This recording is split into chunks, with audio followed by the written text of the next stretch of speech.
৫ লক্ষ টাকা তোলা না দেওয়ায় দুষ্কৃতী তাণ্ডব, ব্যবসায়ী দোকান ও বাড়ি ভাঙচুরের অভিযোগ, ভাঙা হয় সিসিটিভিও। ঘটনায় গ্রেপ্তার করা হয়েছে ৩ জনকে। বজবজ ২ নম্বর ব্লকের নস্করপুরের ঘটনা। আর একবার জানিয়ে রাখবো, ৫ লক্ষ টাকা তোলা না দেওয়ায় দুষ্কৃতী তাণ্ডব এবং এই ঘটনায় ব্যবসায়ীর দোকান ও বাড়ি ভাঙচুরেরও অভিযোগ উঠে আসছে। একই সঙ্গে ভাঙা হয়েছে দোকানের সিসিটিভি ক্যামেরাও। ঘটনায় ইতিমধ্যে গ্রেপ্তার করা হয়েছে ৩ জনকে।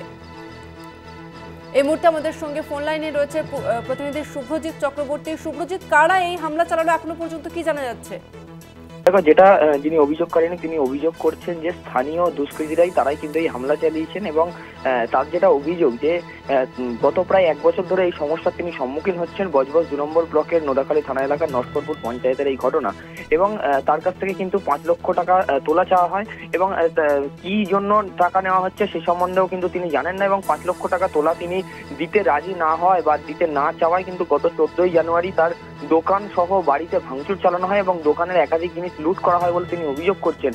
তার বাড়ির যে কাঁচ, সেই কাঁচও ভেঙে দেওয়া এবং দোকানের সিসি ক্যামেরা, সেই সিসি ক্যামেরাও কিন্তু ভেঙে দেওয়া হয়। এরপরই কিন্তু ওই পরিবার তারা নোদাখালী থানায় যান অভিযোগ করতে এবং তারপরে লিখিত অভিযোগের ভিত্তিতে ইতিমধ্যেই পুলিশ কিন্তু এখনো পর্যন্ত ৩ জনকে গ্রেপ্তার করেছে। তবে তোমার আরেকটা বিষয় জানিয়ে রাখবো, অভিযোগকারী মহিলা, তাদের যেটা অভিযোগ মূলত কিন্তু শাসক দলেরই ঘনিষ্ঠ, যারা দুষ্কৃতী রয়েছেন তারা ঘনিষ্ঠ এবং তাদের দিকেই তার অভিযোগ। যদিও এই বিষয়ে পঞ্চায়েত সমিতির সভাপতি তিনি যেটা বলছেন যে গোটা বিষয় তিনি অস্বীকার করেন এবং পরিবার বিজেপি সমর্থক, অভিযোগকারী পরিবার তারা বিজেপি সমর্থক।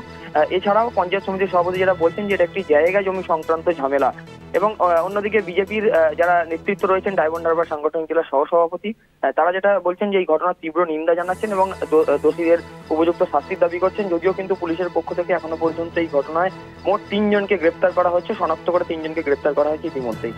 ধন্যবাদ তোমাকে শুভ্রজিৎ।